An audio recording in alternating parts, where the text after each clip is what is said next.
पूरा बिहार हम बात करें तो बिहार गंगा नदी बेसिन में बसा हुआ है। मेल्टिंग से ग्लेशियर के, और मेल्टिंग कब होता है? अप्रैल, मई, जून। यहाँ बर्फ पिघलेगा तब एक बार पानी आ जाएगा इन नदियों में, उत्तर बिहार की नदियों में, है ना। अच्छा, एक बात और, गंगा बिहार के 12 जिलों से होकर जाती है। सोन नदी झारखंड और बिहार की सीमा बनाती है। झारखंड और बिहार की सीमा बनाती है।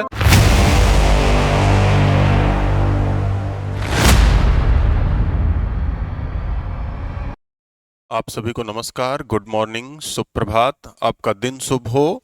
A1IAS के इस यूट्यूब प्लेटफॉर्म पे आपका स्वागत है। आज ज्योग्राफी का जो बेसिकली टॉपिक है वो कहीं ना कहीं प्रीलिम्स के लिए ज़्यादा, थोड़ा मेंस के लिए कम इम्पोर्टेंट है, लेकिन इससे संबंधित मेंस में भी ऐसा नहीं है कि क्वेश्चन नहीं पूछे जाएंगे। पूछे जाने की संभावना तो बनती है क्योंकि बिहार का टॉपिक है। तो वो जो टॉपिक है ये बिहार की प्रमुख नदियों के बारे में आज हम इस पे चर्चा करेंगे। वीडियोस बहुत बड़े ना हो जाएं तो इसके लिए पहले से ही हैंडमेड डायग्राम बना लिया गया है, मतलब हाथों से ही बनाया गया है, थोड़ा समय लगा है। तो उम्मीद है आप अप्रिसिएट करेंगे इसे। जितने भी अपने दोस्त हैं उनको जरूर फैलाने की कोशिश करेंगे जिससे हमारी मेहनत का भी कुछ असर पड़े। तो बिहार की प्रमुख नदियां, पूरा बिहार, पूरे बिहार की हम अगर हम बात करें, बिहार का लगभग लगभग 99% एरिया में जितनी नदियां हैं वो कहीं ना कहीं गंगा या उसकी किसी सहायक नदी से मिल जाती हैं। इसका मतलब पूरा बिहार हम बात करें तो बिहार गंगा नदी बेसिन में बसा हुआ है। गंगा रिवर बेसिन में ही बसा हुआ है। तो पूरा बिहार गंगा रिवर बेसिन में ही बसा हुआ है। यहाँ की जितनी भी छोटी बड़ी नदियां हैं या तो गंगा में डायरेक्ट और या तो गंगा की किसी सहायक नदी में मिल जाती हैं। तो कैचमेंट एरिया हम कह दें, कैचमेंट एरिया बिहार का पूरा गंगा का है। कैचमेंट एरिया का मतलब जल को ग्रहण करने वाला क्षेत्र। तो बिहार का पूरा जल ग्रहण क्षेत्र गंगा का है और बिहार में सबसे बड़ी नदी भी गंगा की है। कहा जा सकता है कि बिहार का लगभग 90% से ऊपर भाग गंगा और उनकी सहायक नदियों द्वारा निक्षेपित किया गया है, जमा किया गया है, डिपॉजिट किया गया है। तो हम ये भी कह सकते हैं। अब अगर जो बिहार ब्लैक स्केच से बिहार का मैप हल्का सा बनाया गया होगा, तो बिहार की अगर हम बात करें तो गंगा बिहार को दो भागों में बांट देती है, उत्तर बिहार और दक्षिण बिहार। अब उत्तर बिहार में यहाँ थोड़ी सी पहाड़ी है, फिजिकल पार्ट आपको बताया था, और पूरा का पूरा मैदान है। दक्षिण बिहार में यहाँ पठार है, कैमूर रोहतास वाला रीजन, यहाँ छोटा नागपुर पठार औरंगाबाद से लेके बांका वाला रीजन एकदम साउथ में, और ये पूरा दक्षिण बिहार का मैदान है। इसमें, इस पूरे क्षेत्र में गंगा से कुछ नदियां इसके लेफ्ट साइड से मिल जाती हैं। गंगा से कुछ नदियां इसके लेफ्ट साइड से, मतलब गंगा से कुछ नदियां इस मैप में ऊपर से आती हुई दिख रही हैं, मतलब उत्तर से आती हुई दिख रही हैं। इन नदियों का स्रोत बेटा हिमालय है। इन नदियों का स्रोत क्या है? हिमालय है। इन नदियों का स्रोत जैसे पहले नंबर पे, घाघरा नदी है, दूसरे नंबर पे गंडक नदी है, तीसरे नंबर पे बूढ़ी गंडक है, चौथे नंबर पे बागमती, पांचवें नंबर पे कमला, छठे नंबर पे कोसी, सातवें नंबर पे महानंदा नदी है। तो ये सारी की सारी नदियां जो भी उत्तर बिहार से रिलेटेड हैं, वो कहीं ना कहीं हिमालय से निकलती हैं। और हिमालय से निकलने वाली नदियां लल्ला, हिमालय से निकलने वाली नदियां, इनमें पानी अधिक होता है क्योंकि इनमें साल भर में जल की आपूर्ति 2 बार हो जाती है। कब? एक बार जब बर्फ पिघलता है तो इनमें जल की आपूर्ति 2 बार हो जाती है। एक बार कैसे? बर्फ पिघलने से, मेल्टिंग से ग्लेशियर के, और मेल्टिंग कब होता है? अप्रैल, मई, जून। यहाँ बर्फ पिघलेगा तब एक बार पानी आ जाएगा इन नदियों में। एक बार तुरंत जून के बाद फिर जुलाई अगस्त सितंबर एक बार रेन वाटर से, वर्षा जल से। तो वर्षा जल से जुलाई से सितंबर के बीच। तो इन नदियों में पानी साल भर में 2 बार आ जाता है, इसीलिए इन नदियों में पानी की कमी नहीं होती। मतलब बिहार में उत्तर बिहार की नदियां जो हिमालय से निकल रही हैं वो नदियां सदावाहिनी हैं, पेरिनियल जिसे कहते हैं। वो नदियां कैसी हैं? सदावाहिनी आपको दिख रही हैं। फिर से इन नदियों का जो प्रतिरूप है, जो ड्रेनेज पैटर्न है, मतलब प्रवाह की आकारिकी है, मॉर्फोलॉजी, उसकी डिजाइन जो है इन नदियों का, वो आप देखे होंगे कि ऐसे बीच से गंगा जा रही है, ऐसे एक नदी उससे मिल जा रही, फिर इससे छोटी छोटी नदियां ऐसे तमाम मिल जा रही हैं। इन नदियों का जो प्रवाह का प्रतिरूप है वो वृक्षाकार है, वृक्ष के जैसा एक बड़ी सी टहनी दिख रही है और उसमें तमाम ब्रांचेज, और इसमें भी छोटे छोटे कई सारी नदियां हैं, यहाँ भीड़ नहीं लगाया जा रहा है मैप में। तो वृक्षाकार है, डेंड्राइटिक पैटर्न है। क्लियर?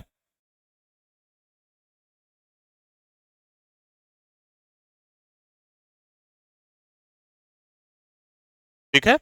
तो इन नदियों का जो प्रतिरूप है प्रवाह, वो वृक्ष जैसा, डेंड्राइटिक।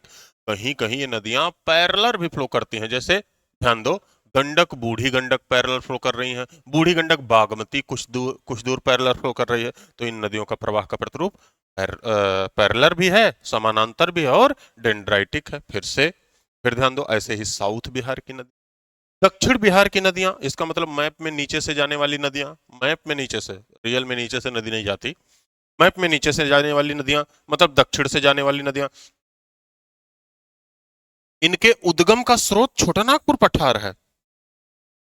इनके उद्गम का स्रोत छोटा नागपुर पठार और प्रायद्वीपीय पठारी और पर्वतीय क्षेत्र है।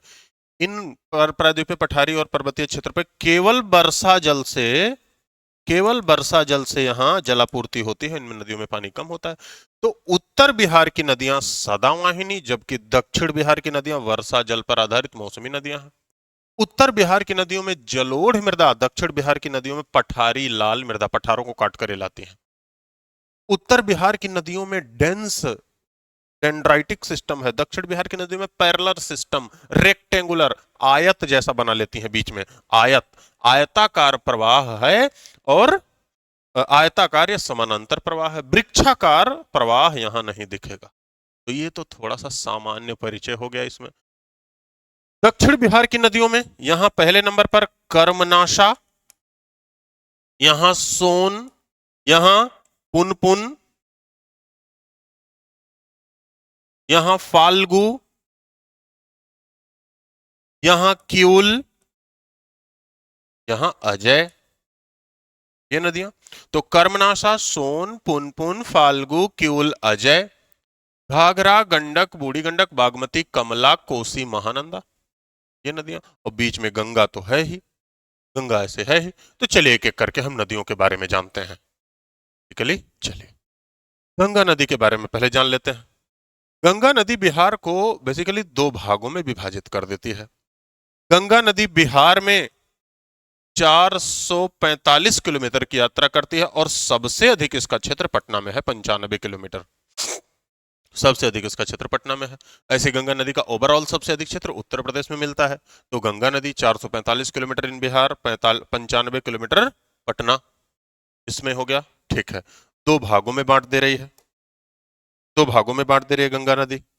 अब आगे गंगा के बाद उत्तर बिहार की नदियों की हम बात करेंगे। उत्तर बिहार की नदियों में, है ना। अच्छा एक बात और, गंगा बिहार के 12 जिलों से होकर जाती है। अब 12 जिले ध्यान से देखो, बक्सर, यहां से देखो बक्सर, भोजपुर, यहां सारण पहुंची, फिर पटना वैशाली की बाउंड्री बनाती है, और पटना से होते हुए फिर सीतामढ़ी, पटना, बेगूसराय, बेगूसराय के बाद यहां लखीसराय, फिर खगड़िया मुंगेर के बीच से होते हुए भागलपुर और कटिहार में जाके एंटर। ये 12 जिले हैं। ठीक है, ये 12 जिले आपके दिख रहे हैं, यहां आप कर सकते हैं। ठीक है, 12 जिलों से होकर प्रवाहित होती है। कौन कौन सी सिटीज भी हैं उसे भी आप देख सकते हैं। अब अगली नदी उत्तर बिहार की नदियां। सबसे पहले घाघरा की हम बात करें, ये घाघरा नदी है, ये घाघरा नदी है। घाघरा नदी उत्तर प्रदेश और उत्तर प्रदेश और बिहार की सीमा भी बनाती है, पहली बात हो गई। घाघरा नदी मैप्चा चुंगो ग्लेशियर, ये तिब्बत के पास मानसरोवर झील के पास से है, ये मैप्चा चुंगो ग्लेशियर से निकलती है। इसका मतलब घाघरा एक पार हिमालयी नदी है, मतलब ये हिमालय है, ये हिमालय है, और घाघरा नदी इस हिमालय को काट कर, इस हिमालय को काट कर हिमालय के पार से आती है, मतलब तिब्बत के पठार से निकलती है, तिब्बत के पठार से। तो तिब्बत के पठार से कोई नदी निकले हिमालय को काट कर आए तो उसे हिमालय के पार की नदी कहते हैं, ट्रांस हिमालयन रिवर। तो हिमालय के पार की नदी है घाघरा, हिमालय को काट कर आती है, हिमालय से के पार की नदी है। दूसरी, हिमालय के पार की नदी के साथ ये इनसीक्वेंस रिवर है, जिसे एंटीसीडेंट, पूर्ववर्ती, पूर्ववर्ती नदियां, मतलब घाघरा आज जिस मार्ग पे, जिस रास्ते पे चल रही है, आज जिस रास्ते पे चल रहे हो, उस रास्ते पर वो पहले भी चलती थी हिमालय के बनने से।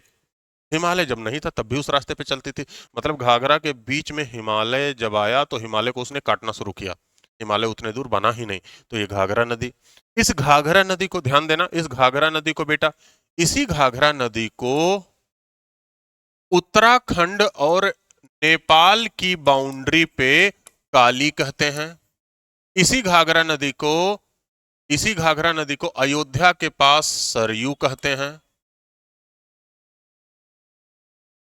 अयोध्या के पास सरयू कहते हैं। इसी घाघरा नदी को पूर्वी उत्तर प्रदेश और बिहार में घाघरा कहते हैं। मैप्चा चुंगो ग्लेशियर से निकली मानसरोवर झील के पास और रिवलगंज छपरा के पास, ये गंगा में बाईं ओर से, लेफ्ट साइड से मिल जाती है। क्लियर, इतनी बात हो गई। इससे शारदा मिल जाती है, लखनऊ बाराबंकी के आसपास शारदा एक नदी है, तो कहीं कहीं से शारदा भी कहते हैं, ऐसा भी नाम मिले तो ध्यान दीजिए। गंडक, गंडक को सदा नीरा कहते हैं, ऋग्वेद में इसे सदा नीरा नारायणी भी कहा गया है। अब ये भी ट्रांस हिमालयन रिवर है, ये भी कैसी रिवर है, हिमालय के पार की नदी है, trans Himalayan river. Mustang region, Nepal के मुस्तांग रीजन, तिब्बत के पास पड़ता है बेटा, मुस्तांग रीजन से निकलती है। और ये दूसरी नदी, ये दूसरी नदी की हम बात कर रहे हैं, गंडक नदी। और ये बेटा, ये लेफ्ट साइड से ही सोनपुर के पास, यहां सोनपुर के पास एक जगह है पहले जा घाट, अब तो जंक्शन बन गया है, वैशाली के पास, वहीं जाके ये मिल जाती है। तो ये सोनपुर के पास इसका मुहाना है। ठीक है, गंडक नदी भी उत्तर प्रदेश और बिहार की सीमा बनाती है। North west Bihar, north east Uttar Pradesh, Maharajganj वगैरह डिस्ट्रिक्ट उत्तर प्रदेश, गोरखपुर का, और पश्चिमी चंपारण, गोपालगंज, सिवान, ये सब बिहार के डिस्ट्रिक्ट्स हैं। फिर से बूढ़ी गंडक, बूढ़ी गंडक ये तीसरी नदी की अब बात हो रही है। बूढ़ी गंडक ये हिमालयन रिवर है, मतलब हिमालय से ही निकलती है, हिमालयी नदी, हिमालयी नदी मतलब हिमालय से ही निकलती है, पार हिमालयी नदी नहीं है। और ये बिहार, ये एक इंट्रा स्टेट रिवर है, मतलब बिहार से ही निकल के बिहार में ही खत्म हो जाती है, तो इंट्रा स्टेट रिवर है। यही एक दूसरे जगह से या दूसरे देश से नहीं आ रही है। इंट्रा स्टेट रिवर मतलब राज्य के अंदर ही इसका सारा हो जा रहा है। पश्चिमी चंपारण के सोमेश्वर पहाड़ी, चौतरवा चौर है, चौर ऊंचे क्षेत्र को चौर या मन कहते हैं बिहार में, तो चौर, चौतर, चौतरवा चौर इसी से निकलती है, सोमेश्वर पहाड़ी मतलब सबसे ऊंचा भाग है। और ये खगड़िया के पास जाके गंगा से ये बाईं ओर से यहां आके मिल जाती है। क्लियर, गंडक हो गई, बूढ़ी गंडक हो गई, और उसके बाद बूढ़ी गंडक के बाद नंबर चौथा बागमती, बूढ़ी गंडक के बाद बागमती। ठीक है, अब ध्यान देना है, बागमती, बागमती निकलती है, ये भी हिमालयी नदी है, बागमती महाभारत श्रेणी से निकलती है। बागमती कहां से निकलती है, महाभारत श्रेणी, नेपाल, शिवपुरी नागार्जुन नेशनल पार्क है, तो कहीं कहीं लिखा होगा शिवपुरी जगह से निकलती है, तो शिवपुरी नागार्जुन नेशनल पार्क है, बागमती निकलती है। और बागमती सीतामढ़ी में प्रवेश करती है, यहाँ सीतामढ़ी है, बागमती सीतामढ़ी में प्रवेश करती है। और ये बदला घाट के पास, बदला घाट के पास बोरनो स्थान, बदला घाट के पास एक कोसी में, कोसी की सहायक नदी है, कोसी में राइट साइड से मिल जाती है। देखो यहाँ बदला घाट के पास, यहाँ कोसी में मिल रही है राइट साइड से। क्लियर, फिर इसी बागमती से एक नदी बीच से आ रही है जो मिलेगी, इसका नाम है कमला। महाभारत पर्वत नेपाल से निकलती है, जयनगर मधुबनी में प्रवेश करती है, मधुबनी में प्रवेश करती है और बदला घाट से कुछ पहले बागमती में जाके मिल जाती है। बागमती की सहायक नदी है। फिर चौथा, पांचवा, छठवां, ये बिहार के बाढ़ प्रभावित क्षेत्रों को, पूरा मुजफ्फरपुर दरभंगा को पूरा बाढ़ में डुबा देती है। दूसरा, तीसरा, गंडक और बूढ़ी गंडक, इन पूरे क्षेत्र को, इन्हें ही बोला जाता है अधवारा सिस्टम।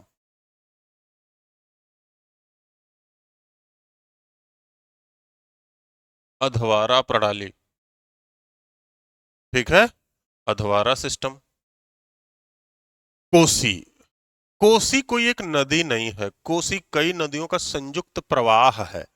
जैसे कई नदियां निकलती हैं, सुनकेसी, अरुण, तमरा, है ना, सप्तकोसी की ये सहायक नदियां, सप्तकोसी नेपाल से निकलती हैं। और ये गंगा की लेफ्ट बैंक ट्रिब्यूटरी है, बाईं ओर से सहायक नदी है। कुर्सेला कटिहार के पास ये, कुर्सेला कटिहार के पास ये जाके गंगा से मिल जाती है। कोसी अपने मार्ग परिवर्तन के लिए जानी जाती है, चेंज ऑफ कोर्सेज, मार्ग परिवर्तन के लिए जानी जाती है। और ये बिहार का शोक भी इसे कहा जाता है, इसे बिहार का शोक भी कहा जाता है, ठीक है। कोसी लोयस, मतलब पवन द्वारा निक्षेपित मिट्टी के मैदान से जाती है, उसे लोयस कहते हैं, लोयस के मैदान से गुजरती है, इसीलिए इसे, इसका मार्ग परिवर्तन ज्यादा होता है। इसके फ्लड मैनेजमेंट के लिए Kosi Mechi river linking project बनाया जा रहा है।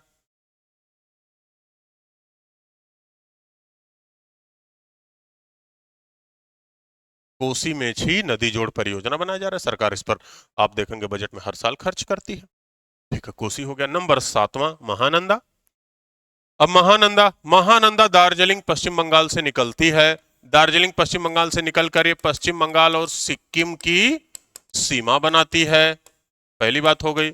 उसके बाद ये बिहार के किशनगंज, नॉर्थ ईस्ट बिहार में, बिहार के किशनगंज में प्रवेश करती है। महानंदा नदी, महानंदा नदी के पश्चिम में मैथिली, मैथिली भाषा के लोग मिल जाएंगे, मैथिली भाषा के लोग मिल जाएंगे। इसके पूरब में बंगाली भाषा के लोग मिल जाएंगे। मतलब ये जो नदी है, ये बिहार की भाषा विभाजक नदी है, लिंग्विस्टिक डिवाइडिंग रिवर है। ये बिहार के भाषाई कल्चर को अलग करती है, इधर मैथिली, इधर बंगाली भाषा बोलने वाले लोग मिल जाएंगे। इसका मुहाना नवाबगंज गोडीगिरी घाट बांग्लादेश में जाके गंगा से लेफ्ट साइड में मिल जाती है। अगली बात, महानंदा के बाद अब ये पूरी नदियां हो गई। अब इसके बाद साउथ बिहार की नदियां, साउथ बिहार की नदियों में जैसे पहली नदी कर्मनासा नदी, ऐसा माना जाता है किसी दैत्य के मुंह से निकलती है ये, इसीलिए अपवित्र नदी है, ये एक बार पूछा गया। अपवित्र नदी है, इसमें नहाने वाले का सारा पुण्य कर्म खत्म हो जाता है। ये कैमूर पठार से निकलकर चौसा बक्सर में मिल जाती है। ये भी उत्तर प्रदेश और बिहार की सीमा बनाती है। इसके पश्चिम में, मतलब इसके इधर, इसके पश्चिम में उत्तर प्रदेश का सोनभद्र, चंदौली, वाराणसी, गाजीपुर डिस्ट्रिक्ट है। इसके पूरब में, इसके पूरब में कैमूर और बक्सर है, इसके पूरब में कैमूर और बक्सर है, ठीक है। कर्मनासा। दूसरा दूसरा दूसरी है सोन नदी, अमरकंटक, मैकाल पहाड़ी, सतपुड़ा रेंज का ईस्टर्न, एकदम सतपुड़ा रेंज के पास से निकलती है, मैकाल पहाड़ी। इसके बाद ये पटना दीघा के पास आके, दीघा के पास आके पटना में मिल जाती है, मैरीन ड्राइव कहते हो। सोन नदी, सोन नदी झारखंड और बिहार की सीमा बनाती है, झारखंड और बिहार की सीमा बनाती है। और बिहार के रोहतास, औरंगाबाद, भोजपुर, अरवल, इन सब राज्यों की, इन सब जिलों की सीमा बनाती है, राज्य नहीं, जिलों की सीमा बना देती है। तीसरा बेटा, तीसरा कौन सा, पुनपुन। अब ये तीसरा पुनपुन, पुनपुन नदी देखो, पुनपुन पलामू, झारखंड, छोटा नागपुर पठार से निकलती है, फतुहा के पास ये गंगा में मिल जाती है, ये फतुहा है, फतुहा के पास गंगा में मिल जाती है ना। पुनपुन, पुनपुन की सहायक नदी फाल्गु है, फाल्गु को निरंजना नदी कहते हैं। ये हिंदू, बौद्ध, और जैन धर्म के लिए महत्वपूर्ण है। हिंदू, बौद्ध और जैन धर्म के लिए महत्वपूर्ण है। इसका उद्गम लीलांजना और मोहना की संयुक्त धारा के द्वारा होता है। इसका मुहाना पुनपुन में है। मतलब ये कोई उद्गम का कोई सोर्स नहीं। लीलांजना और मोहना दो नदियां हैं, इन्हीं के संयुक्त धारा को निरंजना कहते हैं। यहाँ हिंदू धर्म के पिंडदान किया जाता है क्योंकि इसी नदी के तट पर गया है। यही भगवान बुद्ध को निर्वाण की नहीं, हाँ, निर्वाण की प्राप्ति हुई थी। ज्ञान की प्राप्ति हुई थी। अब ज्ञान को क्या कहते हैं एक बार ध्यान से देख। जैन महावीर, जैन से संबंधित भी स्थल यहाँ है, आप इतिहास में उसे पढ़ोगे। तो चौथी नदी, पांचवी किऊल नदी। किऊल गिरिडीह से निकलती है, सूरजगढ़ लखीसराय के पास मिल जाती है। बिहार गंगा से राइट साइड से अवैध खनन, इलीगल माइनिंग के लिए प्रसिद्ध है। लाल बालू के खनन के लिए प्रसिद्ध है। ठीक है। नंबर छठी कौन सी नदी है? अजय नदी। जमुई बिहार से निकलती है और कटोया वेस्ट बंगाल में भागीरथी नदी में मिल जाती है।